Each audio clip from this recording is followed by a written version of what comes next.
This podcast contains strong language and discussions about relationships and sex. It may not be suitable for younger listeners. This is the Sex and Singapore City podcast, and I'm Nixalina Watson.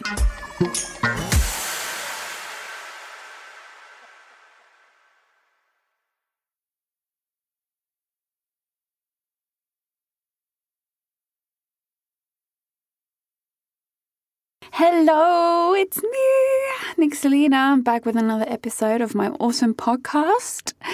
And today we're talking about being alcohol-free. Namely, life lessons I learned from going sober in October. So, to put it in perspective, because it's not a major thing, but it's also quite a major thing, I have never ever stuck to anything like this in my life. Of course, I've said I'm going to give up smoking, I'm going to give up drinking. I've said how, I'm going to be healthy for a month. But I've never, ever actually seen it through to the end. So for me, going sober for the whole of October, I was just so fearful that I couldn't do it because my willpower is shit, but also so determined to do it to prove that my willpower isn't shit. The whole idea come up for me personally because a girlfriend, a couple friend of mine, they did Sober September. And we all went out for a meal, my fellow at the time and these two, and they managed to get through the whole meal without drinking. Me and my partner were drinking, and I just thought, wow, that's seriously kudos to them for being able to do that. And I was wondering whether, could I ever do that? It sparked off a kind of thought process in me. Would I be able to go out for a nice fancy meal, sit at a table, everyone else is drinking and enjoying themselves, and having a good time, but I'm, completely sober. So I wanted to see, once they completed their month, whether I was able to do the same. Also, on top of that, I had been noticing that my alcohol intake had definitely crept up during lockdown. I know that globally that's a thing anyway. We're all going to be in AA by 2021. I laugh about that. It's not even funny because it's probably true. So I'd been drinking a lot more. I think during lockdown, my thought process felt like, no one's going to work. We can't go out. We're always stressed. So every night's the night to have beers on the balcony. And I've realized I tend to, when I am stressed, want to have a drink, which is nothing to do with just me. It's how everyone is. So I was a bit worried that I started to drink a lot more than I like to. So I wanted to see whether it was in my control or not, I think is the right phrase to say. Is it still in my control?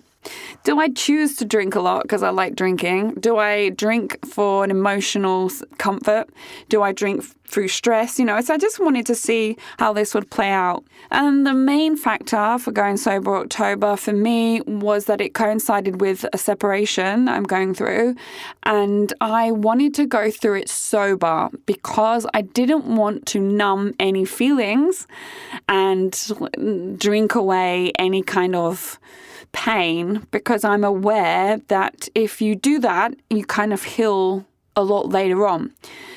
So I believe that if I'm dealing with it sober every day and I deal with it head on when I need to, like the current time, it should mean that I can heal faster and I can move on mentally quicker.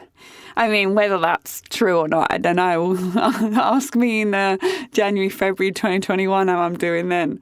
But I just didn't want to have alcohol mind fuck me into thinking or feeling anything that I shouldn't be feeling, because alcohol is a depressant. We all get the high. We love to get drunk, but it is a depressant. And as you get older, people, young Gen Z listening, as you get fucking older, your hangovers get worse, okay? It is not fun anymore. So, having done Sober October and completed it, the first thing that I've learned is that I can do something I put my mind to. Even something, for me, as difficult as not drinking, because I'd love to drink. I work at a Sky bar, which is insanely difficult. I'm around alcohol all the time. All my friends drink. I've gone through probably the worst month so far of a really bad time for myself, and I did it sober. So I can fucking show up for myself. And that's what I like. That's my number one and my key thing and my takeaway from this is that I can do it. And before, I've always said, oh, I'll do this, I'll do that. 1 week in, 2 week in, I'll fall off the bandwagon. And it's so nice to say, hey, I fucking did it. And I did it when I had such a real want and need to get drunk and get numb. And I didn't. Yeah, so proud of myself. Point number 2 is my sleep. I've noticed that my sleep got a lot better. And I feel more awake when I'm awake. In that usually when I wake up, I'm like, oh God, I want another hour. Oh, I can't get up. My arm's tired, my legs are tired, and my bones are tired, and my soul is tired. Whereas not drinking, I'm kind of like wanting to go to bed early, like 10:30. Oh, I'm so rock and roll at 33. I want to go to bed by like 10:30, 11, and then I'm wide awake by 7 a.m. at the latest. So my sleep has improved a lot. I'm not up and down in the middle of the night using the bathroom. I'm not tossing and turning. I'm not tossing anyone off anymore. Lol, if you can't laugh, you can fucking cry. So yeah, my sleep's a lot better, which is fantastic because then I feel like I'm a bit more, I'm waking up earlier. I'm more ready to take on the day. I'm more ready for my workouts in the morning and ready for work. It sounds like a cliche and I know I'm kind of telling you all what you already know. But yeah, alcohol regularly does fuck with your sleep. Tried and tested. It's so true. And you don't realize until you take some time out how much sleep you'll get and better quality as well. Point number 3 is I've learned that social gatherings are highly based around alcohol, including just dinners as well. Of course, we have no bars and clubs open still, and we're still in phase 2, but even just dinners is based around getting drunk now these days, I'm drinking until 10:30. And I've learned that I am able to be in a social situation and enjoy myself and not drink. It's not easy, but I can do it. Would I choose to keep being sober? I don't know. Potentially not. For brunches with my girls, I love a bubbly brunch. So I'm pretty sure I'm just going to go straight back into having my bubbly brunches.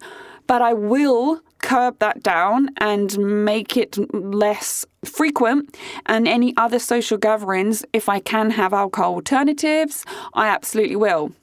If I can go out for a Sunday roast and have a seed lip or light gin and tonic, or if they do, the Heineken alcohol-free beer, which is my favourite, then yeah. This, by the way, not sponsored. Not sponsored. Although it fucking should be. But yeah, alcohol-free alternatives would be fantastic. My next point that I've learned is habits. It's actually habits that we don't realise we have. So my drinking was a habit. I like to spend a Thursday or a Friday either at my Sky Bar drinking with my colleagues or on my balcony with some beers, on the phone to my friends and family at home. I'd really formed a habit that I didn't realize I had. And when you break out of those habits, even just for a month, it takes you back and go, oh my God, I actually don't need that, It's a bit like smoking, which is my next point. But yeah, you go, wow, that's actually just habit. I didn't want that drink. I did that because I usually do that. I sat and had those alcohol-free beers on the balcony. What? It's alcohol-free. Do you know what I mean? So what's it giving me? It's habit. And it's always good, I think, to step back and check yourself of any kind of, not just alcohol habit, but any habit that you have. Like, is this really serving me? That includes your partners. Not bitter. Not bitter. Oh, yes. So my next point, as I said, is smoking. I smoke when I drink. I bloody love smoking when I'm drinking.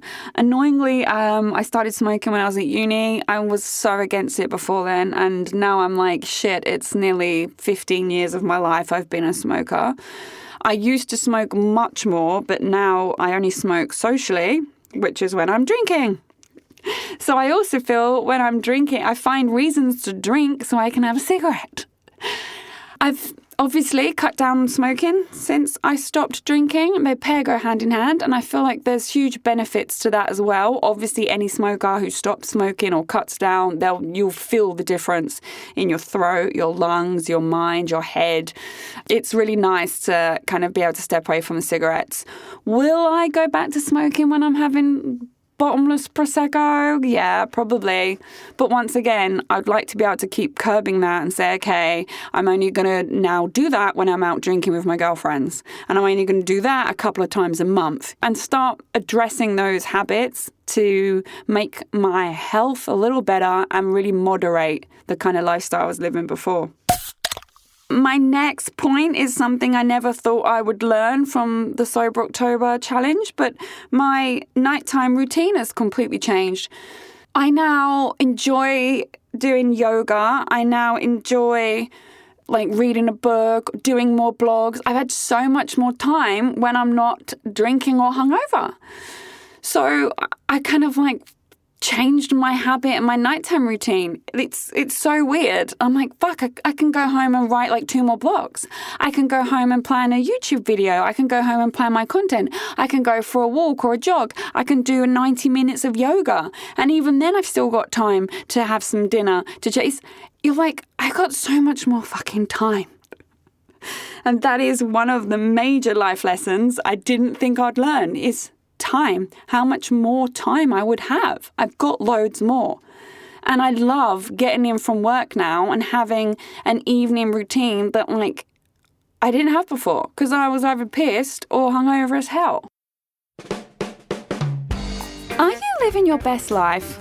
I'm not just talking about photos for the gram or looking good or the latest outfit. I'm talking about your health and your happiness.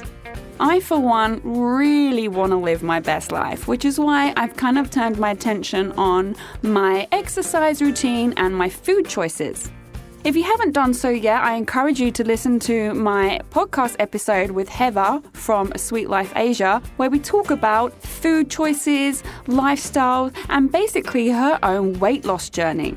Sweetlife.asia stocks lots of products that help people who are on a low-carb, sugar-free, gluten-free, keto-friendly or diabetic food plan, and it helps you live your best life.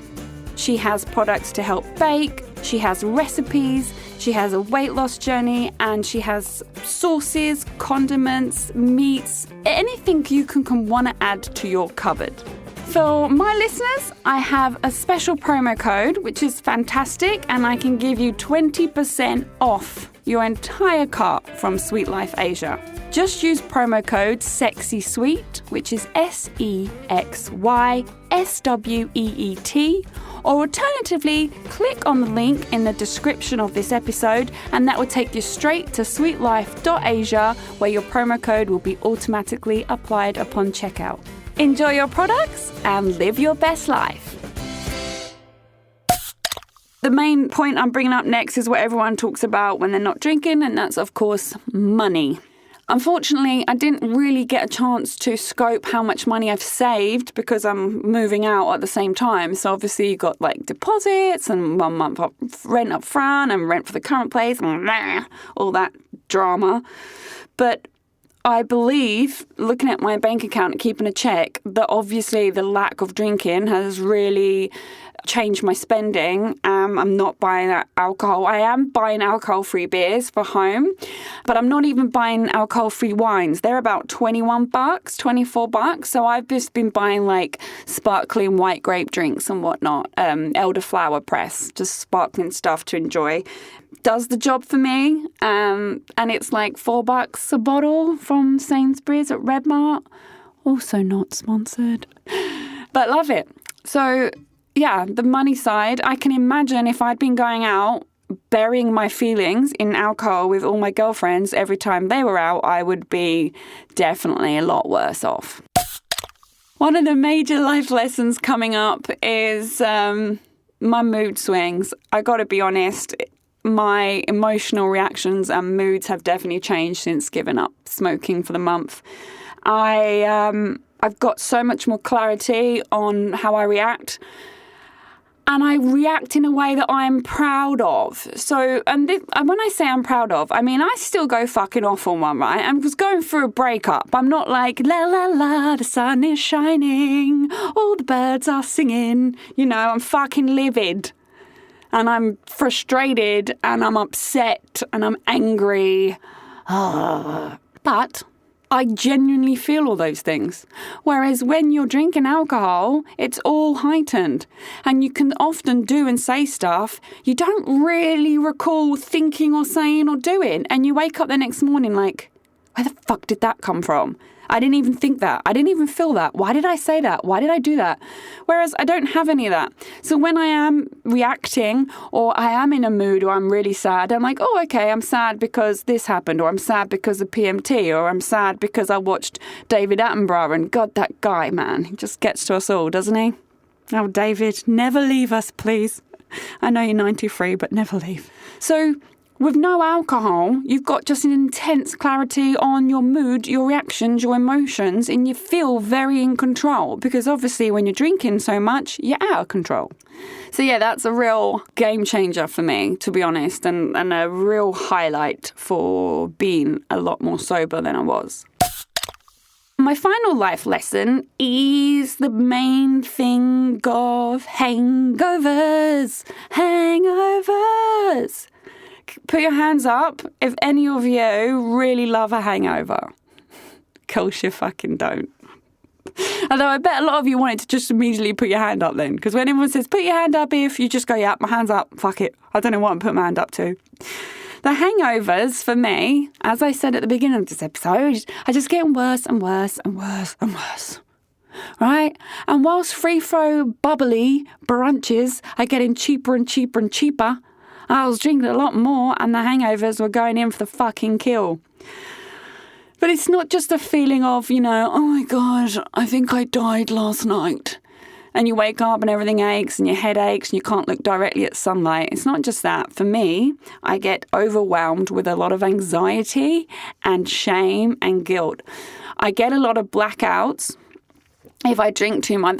This isn't FYI like daily. I'm not, you know, an alcoholic. This is my general, what happens when I drink over the past X amount of years of my life, right? It's a summary. But yeah, I do black out if I drink too much, especially like champagne and Prosecco, or if I mix. But I know when we all mix our alcohol, we usually end up in a right state. So I just get so much anxiety and guilt. So maybe I'll wake up the next day and I'll be like, oh, okay, I can sort of down a coffee and off I'll go to work. But it will take me 2 or 3 days to get out of this mental little negative bubble I get into, just feeling very shameful, just feeling like regretful or just anxious. And I don't even know why. I'll be like feeling really on edge and anxious. And it's just the aftermath of I guess, the alcohol come down, because it is a depressant. So this isn't just me. I know this will go for a lot of people because that's how the alcohol as a drug, I guess, works. But not having those hangovers is like a fucking blessing. Oh, my God. It really is wonderful. Am I going to go back to drinking and get more hangovers? Yep, I am. Am I going to try and be more mindful with my drinking to lessen those hangovers? Yes, I am. And I'm pretty sure I'll have one major hangover in the next couple of months, especially because it's festive season. It's like Christmas away from my family. I can't go back to the UK. I haven't seen them all year. I've just split up with my partner, who I thought was going to be with forever. It's just me and the cats, which is not a problem because those are awesome. But still, there's a lot of emotions going on. So I'm predicting I will go back to drink and have one almighty hangover and go, God, never fucking again. I don't want to feel like this again. Because obviously it's so easy to forget how shit you feel when you've not had a hangover. And I started Sober October before even October began. So I was actually a week ahead. So I've done 5 weeks of not drinking. It's been 5 weeks of hangover-free mental clarity bliss. Do I miss drinking? Yes, I do. Would I like to be able to return back to that casual drink here or there, 3 drinks on a Friday maybe, you know, accept invites to bubbly brunches? Yeah, I do. have I changed my habits and have I really learnt life lessons from this little challenge? Yes, I have. I'll only be stocking alcohol-free beer in my fridge for myself. I'll only be drinking now on rarer occasions rather than, a random Tuesday during lockdown is what I was getting like. I will choose to be less drunk and more just tipsy, I think. And I will keep on a level of staying a bit more sober, looking after my sleep a bit better. And just in general, I guess, find the balance. But so there you go. That's what I've learned since becoming alcohol-free. I'd love to hear your thoughts. Are you alcohol-free permanently? Did you do a sober October or likewise and then carry it on forever? What's your relationship with alcohol? And are you considering going sober for a month, but you feel like you can't do it, or you think there's no way, or whatever? Just let me know. As always, you can DM me on Instagram. It's at Nixalina, Nixalina. Peace out. Thanks for listening to the Sex and Singapore City podcast. This episode was produced and hosted by me, Nixalina Watson, and recorded at the Splicecast studio in Singapore. We're available on Apple Podcasts, Spotify, Google, and all major podcast listening apps. Do subscribe for a new episode every single week. Please do give us a 5-star review. It helps other people find our podcast. We're also on social media with Facebook and the Gram. Don't be shy, send me a message and come say hello. For more information and to read more articles, please do come over and say hey at sexandsingaporecity.com. That's sexandandsingaporecity.com.